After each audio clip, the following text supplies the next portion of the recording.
오늘 수요예배 말씀의 제목은 그리스도의 메인 성도입니다.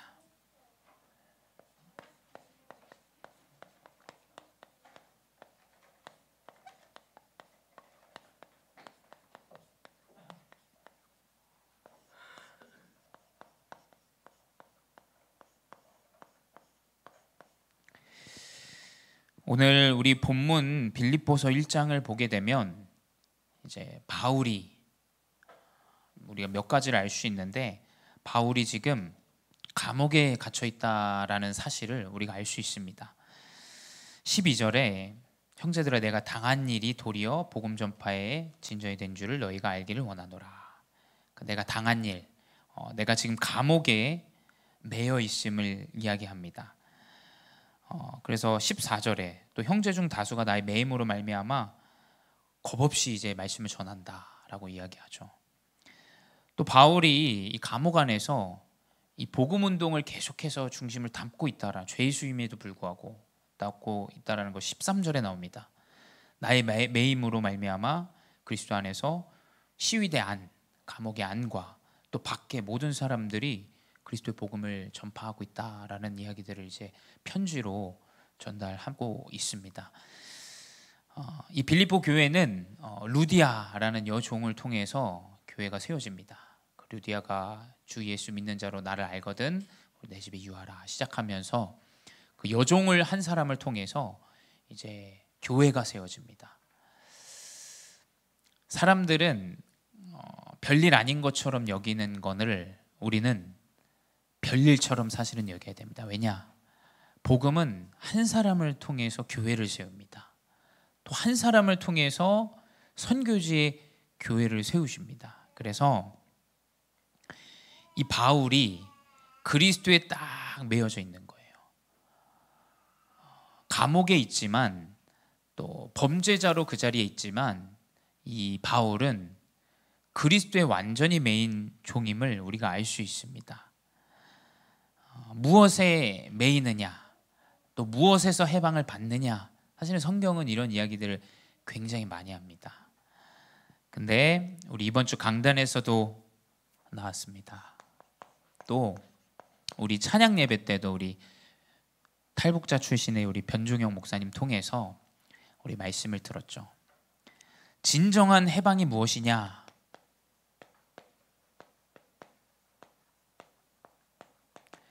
바울에게 진정한 해방을 이야기한다면 감옥에서 나오는 것이 사람들은 대부분 해방이라고 느낄 겁니다.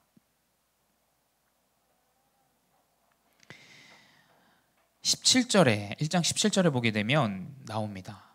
그들이 나의 매임에 괴로움을 더하게 할 줄로 생각하여 순수하지 못하게 다툼으로 그리스도를 전파하니. 그러니까 전도자 바울, 목회자가 감옥에 갇히니까 다툼으로 그리스도를 전파하기까지도 지금 한 상황입니다. 근데 바울은 이야기하죠. 뭐 이걸로도 그리스도를 전파해도 안에서 전파하고 어떠한 것으로도 전파하는 것이라도 그리스도 이름이 전파되는 것이 가장 중요하다라는 이야기를 합니다. 사실은 우리가 봐야 되는 것이 무엇이냐? 영적인 해방이라는 거예요. 영적인 해방. 사람들은, 아마 성도들은 붙잡혀 있는 이 바울이 감옥에서 빨리 나오기를 기도했을 거라 저도 생각해 봅니다. 근데 바울은 그게 중요한 것이 아니라 하나님이 계획이 있어서 내가 감옥 안에서도 복음을 증거하고 감옥 바깥에서도 너희들을, 중직자들을 통하여 복음이 전파되어지는 사실을 이야기합니다. 진짜 해방이 무엇이겠습니까? 성경은 이번 주 강단에서도 나왔지만 로마서 6장 16절에 누구에게 순종하든지 그 순종함을 받는 자의 종이 된다라고 그랬어요. 우리가 육신의 일에 순종하면 육신의 사실은 종이 되어집니다. 또 나의 영적인 하나님, 믿는 하나님을 순종하면, 말씀을 순종하면 하나님의 종이 되어지는 것이죠. 진정한 해방은 무엇이냐? 영적으로 우리가 하나님의 자녀가 되어지는 것이 진정한 해방입니다. 변종현 목사님이 뭐 탈북해서 뭐 사상에서 빠져나와서, 물론 그 좋은 게 아니죠. 민주주의가 진짜 좋죠. 근데 진짜 자유가 뭐냔 말이에요. 변종현 목사님이 거기서 나오고 나서 더 문제들이 많았어요. 10년 동안 본인이 복음을 깨닫지 못했다. 그 자유함 속에서 오히려 본인이 선택하는 그 자유함 속에서 오히려 더 많은 문제들이 찾아온다라는 거예요. 오히려 북한 안에, 중국 안에 더 많은 신실한 제자들이 많습니다. 왜냐? 진짜 예배할 수 없는 현장이기 때문에. 그렇죠? 진짜 예배할 수 없고 모일 수 없는 현장이기 때문에 진짜 생을 걸고 그리스도의 언약을 붙잡은 사람들이 모여요. 북한의 그런 지하교회들, 중국에 예배할 수 없는 그 공산국가 가운데 예배하는 진짜 믿음을 가진 사람들이 있어요. 근데 한국을 보세요. 교회도 많고 교인도 많고 목회자도 많습니다. 근데 오히려 이 복음과 이 그리스도의 언약은 점점점 희미해져요.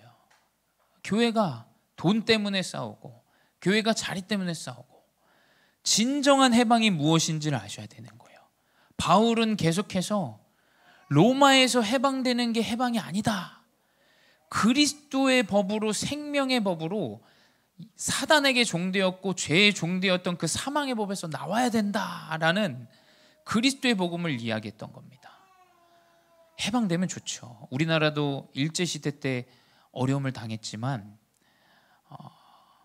해방되어지고 나서 이 복음이 더 희미해집니다. 사실 우리나라 번성하게 된 것도 사실 복음의 언약을 붙잡은 진짜 신실한 이 크리스찬 때문에 되어졌는데, 점점 가면 갈수록 복음이 더 희미해지고 있어요.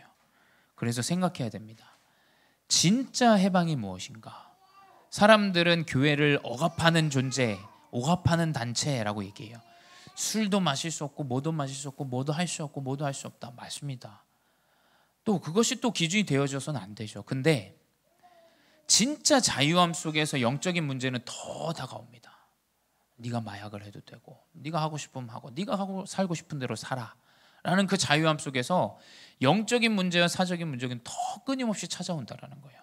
그래서 그리스도에 매이는 것이 매임이 아니라는 거예요. 바울은 얘기합니다. 내가 감옥에 매이는 것이 매임이 아니다라고 얘기하고 있어요.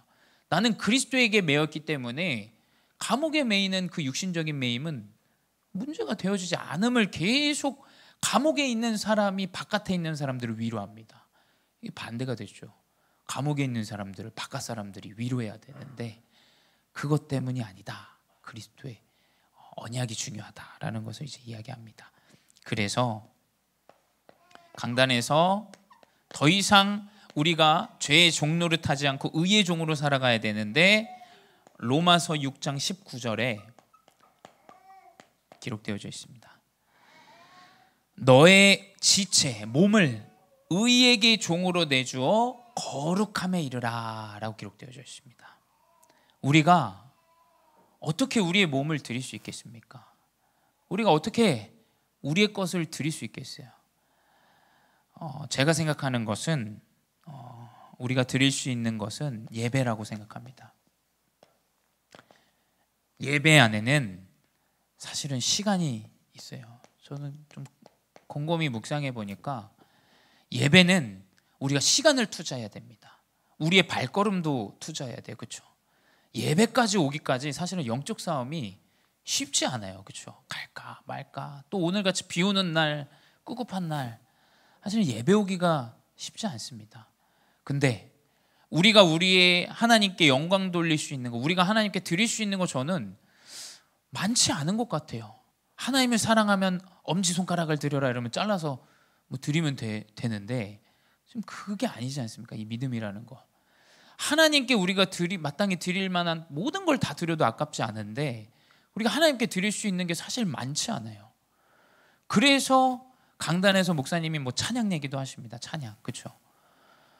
사실은 생각해 보세요. 이 목소리라는 것, 우리가 왜 찬양을 합니까? 하나님께 드릴 수 있는 게 많잖아요. 저는 그렇게 생각해요. 예배에서 저도 굉장히 목소리가 큽니다. 목사님 닮아가지고. 근데 제 큰 목소리로 하나님을 찬양해야겠다라고 생각하고 찬양을 드린 이유는 사실은 막 은혜가 막 넘쳐서 이건 아닌 것 같아요. 제가 솔직하게 목회자로 말씀드리면. 근데 내가 하나님께 드릴 수 있는 게 뭘까라고 생각해 보면 제가 열심히 찬양하고 하나님의 이름을 고백하고 그리스도를 찬양하는 것밖에 없다라고 여겨져요. 그러니 내가 가진 목소리로 하나님 찬양하고 그리스도 이름을 선포하는 것, 사실은 그게 제가 하나님께 드릴 수 있는 것. 그리고 내가 하나님과 소통하기 위해서 눈을 감고 기도하고, 내가 하나님의 언약의 말씀을 따라 살기 위해서 하나님 사랑이 때문에 말씀을 듣는데 은혜를 주시고 힘을 주시고 능력을 주세요. 그 선물로. 그래서 예배 안에 예물도 있습니다. 왜냐, 예배 안에 우리가 드릴 수 있는 거 다 드리는 거예요. 예배는. 그렇죠? 다 드려도 아깝지 않은데. 그래서 우리의 지체를 내어줄 수 있는 것은 무엇이냐? 예배밖에 없습니다. 예배밖에. 내 현장에서 예배하고, 내 가정에서 예배하고, 내 업의 현장에서 예배하고. 그래서 업을 가지신 분들은 다 본인의 현장에서 예배할 수 있도록 목회자들에게 문을 열어주셔야 돼요.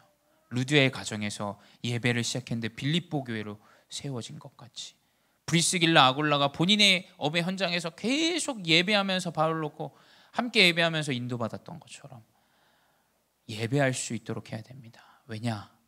그게 우리가 드릴 수 있는 의의 종의 여정이에요. 그래서 그 의의 종의 여정으로 이 바울은 감옥에서도 그리스도의 이름을 선포하고, 또 감옥 안에서 실제로 있을 때 중직자들을 통해서, 성도들을 통해서 더 많은 복음 운동이 확산되어졌습니다. 이 복음은 위기가 왔을 때 더 빛을 발합니다. 사람들은 다 도망가지만 이 복음은 위기가 오고 어려움이 올 때 더 빛을 발합니다. 제가 말하는 건 막 싸워라 이 얘기가 아닙니다. 가만히 있는데 분명히 이 복음은 빛이기 때문에 어둠을 밝히고 살리고 생명이 되어집니다. 그래서 우리는 그 의의 종으로서 어떻게 하면 내가 현장에서 예배할 수 있을까? 그래서 업을 시작하시기 전에 기도하고, 하나님 찬양하기도 하고, 본인의 업장이라면 찬양도 하시고, 강단의 말씀을 묵상도 하시고, 하나님 예배할 수 있는 것이 우리가 드릴 수 있는 것입니다. 그렇다면 우리 본론으로 그리스도의 메인 성도, 그리스도의 메인 자는 어떤 여정을 살아가는지 봐야 됩니다. 물론 우리 바울 통해서도 볼 수 있지만 육신의 문제 중요하지 않고 그리스도 복음 전하는 이것이 가장 중심이 되어진 것을 확인할 수 있죠. 그처럼 우리 성경 속 인물들을 통해서 곤경에 빠졌을 때, 우리 인생을 살아가면서 곤경과 문제와 또 사건들 너무나 많은데, 그러한 문제와 곤경들 가운데 성경 속 인물들은 어떻게 그리스도의 메인자가 되었는지 확인해야 됩니다. 첫 번째 뭐냐? 우리 출애굽 때 나온 출애굽기 14장 11절에서 12절입니다. 이거는 뭐냐? 이제 이스라엘 백성들이 빠져나옵니다. 빠져나와서 당장 앞에 큰 홍해라는 이제 문제가 찾아오게 돼요. 문제가 찾아오게 되니까 아주 육신적으로 계산하고 정확한 사람들은 이야기합니다. 11절에 뭐라 기록되어 있냐? 아니 도대체 매장지가 없어서 당신이 우리를 이끌어내어 이 광야에서 죽게 하느냐라고 이야기합니다. 하나님이 인도하신 여정과 영적인 부분을 깨닫지 못하고 이제 죽게 되어진 상황과 일들과 공경에 처한 그 문제에만 집착하고 집중하고 있는 거예요. 왜 우리를 매장지가 없어서 여기까지 와서 광야에서 죽게 하느냐 고백합니다. 그리고 애굽 사람을 섬기는 것이 광야에서 죽는 것보다 낫다라고 이야기합니다.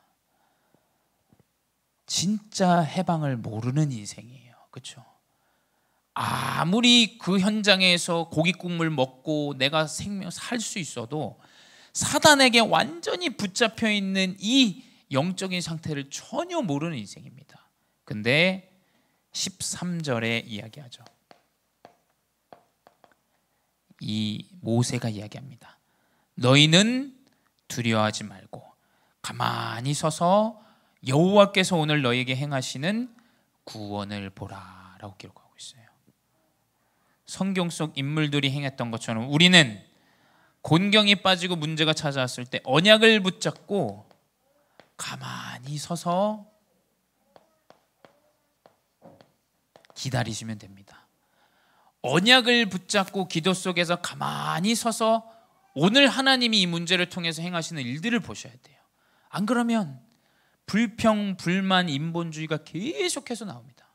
하나님은 분명히 계획이 있는데 그 언약 문제 여정 통해서 하나님이 이끌어갈 상황들이 있는데 우리는 우리의 경험 따라 우리의 생각 따라 자꾸 불신앙하고 불평하고 잘못된 것들을 따라갑니다. 두 번째 뭐냐? 성경 속 인물들을 통해서 우리가 알 수 있죠. 요셉입니다. 출애굽기 39장 2절에서 3절에 뭐라고 기록되어 있냐? 이제 보디발의 집에 포로 이제 노예가 되어졌죠. 근데 그 가운데 이 보디발이 여호와가 함께하는 이 요셉의 인생을 봅니다. 뭐라고 기록되어져 있냐? 여호와께서 그와 함께하심을 보며 그의 범사에 형통하게 하심을 보았더라. 불신자가 하나님 믿지 않는 주인이 하나님을 믿는 이 언약의 렘넌트 또 복음 가진 중직자를 보면서 하나님이 형통한 자구나, 하나님께서 형통케 하시는구나 라는 걸 보게 됩니다. 그래서 뭐냐? 요셉과 같이 하나님이 함께 하심을 누리라. 나의 현장에서 하나님이 나와 함께 하심을 누리기만 하면 됩니다. 요셉이 한 게 없어요. 요셉의 상황은 형들에게 팔려온 어쩌면 상처 많고 굉장히 슬프고 너무 억울한 상황들이 주어져 있어요. 근데 요셉은 2절에 기록되어 있죠. 여호와께서 요셉과 함께 하심으로 라고 기록되어 있어요. 우리가 공경과 문제가 처해졌을 때 하나님이 나와 함께 하심을 딱 언약으로 붙잡으시기 바랍니다. 하나님이 우리와 함께 하시면 하나님은 우리의 여정 가운데 하나님을 통하여 형통케 하심을 나타내십니다. 세 번째 뭐냐? 욥기서 1장 22절. 우리 얼마 전에 강단에서도 나왔습니다. 우리는 욥과 같이 원망하지 않는 정확한 그리스도의 메인 인생으로 나아가야 됩니다. 이 욥이 그랬어요. 욥이 자녀들이 다 죽고 다 가진 재물까지 이제 완전히 인생이 완전히 바닥으로 간 인생이 됐어요. 근데 욥은 고백합니다. 이 모든 일에 요셉이 범죄하지 아니하고 하나님을 향하여 원망하지 아니하니라. 우리는 성경 속 인물들을 통해서 그리스도에 매여 있는 인생이 어떠한 여정으로 어떠한 중심으로 살아가는지를 볼 수 있습니다. 그래서 곤경과 문제 앞에 인물들을 묵상하시고 따라가시길 바라요. 근데 분명히 이렇게 할 수 있는 이유는 하나님의 계획이 있기 때문이에요. 하나님의 정확한 뜻이 있기 때문입니다. 제가 믿는 하나님은 어리지만 제가 살아오면서 하나님은 완벽하시더라고요. 한 번도 제 인생에 실수가 없으셨어요. 실수라 말한다면 제가 실수라고 여겼을 뿐이지 하나님은 제 인생의 여정의 모든 인도 가운데 오늘까지 실수가 없으셨다. 감히 저는 하나님 앞에서 고백합니다. 하나님은 분명히 나의 인생과 여러분의 인생의 여정에 뜻이 있으세요. 또 계획이 있으십니다. 완벽하신 하나님의 뜻을 따라가야 돼요. 뭐냐? 첫 번째, 하나님의 뜻은 무엇이냐? 우리가 모든 것을 합하여 선을 이루는 여정으로 인도하세요. 그게 로마서 8장 28절이죠. 뭐라 기록되어 있냐? 그의 뜻대로 부르심을 입은 자들에게는 모든 것이 합력하여 선을 이룬다. 우리가 보기에 악일 수 있어요. 문제일 수 있습니다. 굉장히 큰 어려움일 수 있어요. 하지만 하나님은 이 모든 것을 합력하여 선을 이루신다니까요. 믿으시기 바랍니다. 이 언약을. 하나님 분명히 모든 여정 가운데 선을 이루시는 분이세요. 두 번째 뭐냐? 야고보서 1장 3절에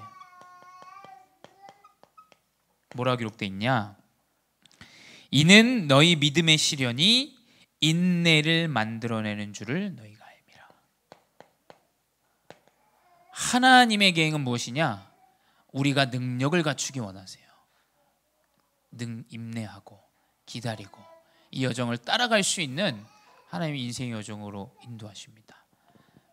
제가 저번에도 말씀드렸지만 똑똑한 부모는 자녀가 해달라는 걸 다 해주지 않습니다. 그렇죠? 필요에 의해서, 또 어떠한 계획에 의해서, 또 여정에 의해서 채우는 거예요. 좀 미련한 부모는 자녀가 해달라는 걸 다 해줍니다. 지금 시대가 그래요. 인내하지 못하고 참지 못하고 모든 것들을 다 해줍니다. 하나님은 완벽하시기에 우리가 모든 여정 속에서 인내하는 능력을 갖추기 원하세요. 그 가운데 하나님은 우리가 올바른 인도를 받아가게 하십니다. 이게 주님의 뜻입니다. 세 번째 뭐냐? 하나님은 우리를 전도자로 사용하기 위해서 고린도후서 1장 4절에 기록되어 있습니다. 뭐라고 기록되어 있냐? 우리의 모든 환난 중에서 우리를 위로하사 우리로 하여금 하나님께 받는 위로로서 모든 환난 중에 있는 자들을 능히 위로하게 하시는 이시로다. 하나님은 우리의 환난과 문제를 통해서 위로하는 자로 사용하세요. 현장에 얼마나 많은 사람들이 문제로, 사건으로 무너지는지 몰라요. 한번 생각해 보세요. 우리에게 문제가 그리스도를 만난다고 없습니까? 있죠. 근데 문제의 해답을 아는 인생과 문제를 그저 문제로 여기고 알지 못하는 인생은 다릅니다. 학생에게 시험지를 줬는데 한 학생은 그 문제를 풀 수 있고 문제에 대한 해답을 알 수 있는 능력을 갖추고 있다고 한번 생각해 보십시오. 그러면 그 문제는 문제가 되어지지 않아요. 하지만 준비가 되어지지 않고 공부가 되어지지 않은 학생에게 시험지의 문제는 어마어마한 벽이 되어집니다. 그 말은 무엇이냐? 하나님은 문제를 통해서 답의 여정으로 인도하시는 거예요. 답을 안다라는 것은 굉장히 큰 응답이에요. 문제가 있지만 하나님은 다시금 우리를 답의 여정으로 인도하세요. 그렇지. 그리스도의 언약을 붙잡기 원하시고 그리스도 때문에 내가 살았고 영생을 얻고 내가 새 생명을 얻었고 부활의 그리스도의 언약이 나에게도 회복되어졌지. 이것은 다릅니다. 현장에 답을 모르는 사람들이 너무 많아요. 그래서 이 고린도후서 1장 4절에 분명히 기록되어져 있습니다. 하나님은 우리가 받은 모든 환난으로서 모든 문제로서 상대방을 살리고 또 복음이 없어서 죽어가는 사람들을 위로하고 그 사람을 살리는 사실 증인으로 사용하시겠다라는 거예요. 그래서 우리는 전도자입니다. 전도자. 복음을 가졌고 복음을 증거하고 복음으로 살리는 위로하는 전도자가 되어집니다. 그래서 우리 이 자리에 앉으신 또 온라인으로 함께 하시는 모든 성도 중직자분들은 현장에 그리스도의 언약을 붙잡고 위로하시기 바라요. 연약한 자 위로하시고 그리스도의 언약이 있기 때문에 우리는 환난 가운데 하나님 증인으로 사용하십니다. 네 번째 뭐냐? 출애굽기 14장 31절에 뭐라 기록되어 있냐? 애굽 사람들에게 행하신 그 큰 능력을 보았으므로 백성이 여호와를 경외하며 여호와의 그의 종 모세를 믿었더라. 하나님은 모세를 통해서 이 능력을 나타내셨어요. 그렇죠? 능력으로 모든 사람이 하나님을 믿는 하나님의 계획은 무엇이냐? 우리의 인생의 여정 가운데 하나님의 능력이 나타나게 하십니다. 14장 31절입니다. 여러분의 연약을 통해서 하나님의 능력이 나타납니다. 안 되어지는 인생, 부족한 인생, 어려운 인생, 그 인생을 통해서 하나님은 능력을 나타내세요. 그래야 하나님이 행하신 일이죠. 내가 잘해서, 내가 시간을 쪼개고 성공자의 여정으로 가서, 내가 열심히 해서, 그건 하나님의 능력이 나타난 것이 아니에요. 나는 되어줄 수 없는 인생인데, 나는 너무 연약하고 부족한 인생인데 하나님이 나에게 힘을 주시고 하나님이 나에게 능력이 되셔서 하나님이 우리를 인도하셨다. 그럼 후대들이 살아납니다. 후대들이. 그러면 가정과 가문이 살아납니다. 그러면 현장에 복음 없는 사람이 하나님의 능력이 확인하게 돼요. 이건 노력하지 않아도 나타납니다. 모세가 무슨 노력을 했습니까? 그냥 지팡이 꽂은 것밖에 없어요.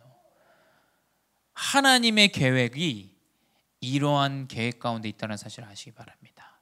그래서 우리의 공경과 문제 아닙니다. 사실은 바울과 같이 언약을 딱 붙잡으셔야 돼요. 하나님의 계획이 있구나. 감옥 안에 계획이 있구나. 내가 이 감옥 안에 있으면서 복음운동 하나님 확산되게 하시겠구나. 그 언약을 바울은 딱 알고 보고 있었던 겁니다. 그래서 문제 아니고 하나님의 계획이 있다는 사실을 아시기 바랍니다. 세 번째 뭐냐? 그렇다면 우리는, 그리스도께 매인 우리는 어떤 여정으로 살아가야 되냐? 첫 번째, 언약을 붙잡으시기 바랍니다. 하나님의 말씀 빌립보서 4장 6절 7절입니다. 아무것도 염려하지 말고 다만 모든 일에 기도와 간구로 너희 구할 것을 감사함으로 하나님께 아뢰라. 모든 일을 감사함으로 하나님께 아뢰라.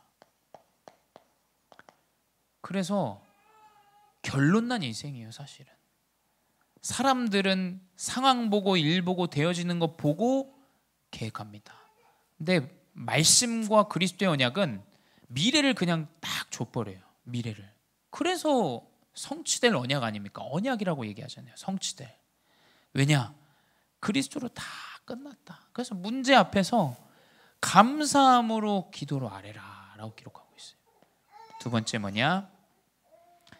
데살로니가전서 5장 16절에서 18절입니다.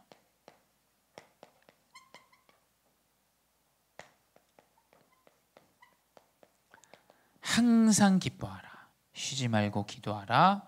범사에 감사하라. 이것이 그리스도 예수 안에서 너희를 향하신 하나님의 뜻이다 라고 기록하고 있어요. 다 뭐냐? 감사하고 기도하고 기뻐하라. 왜? 하나님의 큰 계획이 뒤에 숨겨져 있기 때문이에요. 여러분, 하나님의 진짜 축복은 문제 앞에 딱 숨겨져 있습니다. 문제처럼 보입니다. 근데 하나님은 그 안에 참된 능력을 우리에게 갖추게 하세요. 뛰어넘을 수 있는 능력을 갖추게 하십니다. 그래서 이 언약 안에 우리는 다른 것이 아닙니다. 저는 딱 우리가 해야 되는 것, 기도다. 기도. 세상은 가치 없게 여깁니다. 기도해서 뭐하냐, 기도가 뭐 응답되어지냐 하지만 하나님은 우리의 기도를 들으십니다. 분명히. 이 기도를 통해서 하나님은 모든 여정에 문을 여십니다. 어떻게 바울이 감옥에 있는데 복음 운동이 계속 확산되어져서 이 아시아, 아프리카까지 증거됐겠어요? 다른 게 아닙니다. 매였지만, 육신은 감옥에 매여 있지만 계속해서 영적으로 기도하면서 현장에서 그리스도 복음을 증거하는데 본인의 인생을 드린 겁니다. 그래서 이 언약을 붙잡고, 이게 결론입니다.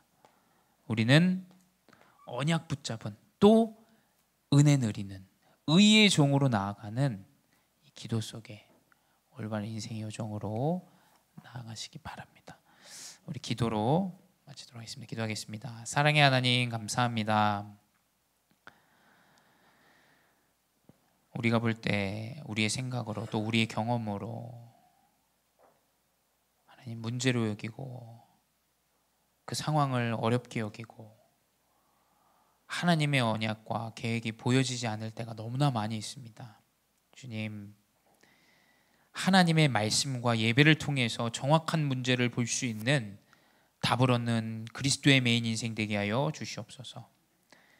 나의 육신은 설령 질병에, 문제에, 사건에 매여 있을지라도 나의 마음과 중심 하나님을 향한 참된 언약은 기도 가운데 있어 시공간을 초월하며 천사를 동원하고 하늘나라의 문이 열리는 이 영적인 지도자의 인생을 살아가게 하여 주시옵소서. 그리하여 육신은 매여도 하나님 그 매임 가운데 참된 세계복음화의 언약이 시작되어졌던 것처럼 주님, 우리는 그리스도 안에 매인 자로 살아가는 인생 되게 하여 주시옵소서. 더 이상 죄의 종로를 타지 아니하며 의로운 참된 여정 속에 인도받는 귀한 제자들로 인도하여 주시옵소서. 지금도 살아계신 주 예수 그리스도의 이름으로 기도드렸사옵나이다. 아멘.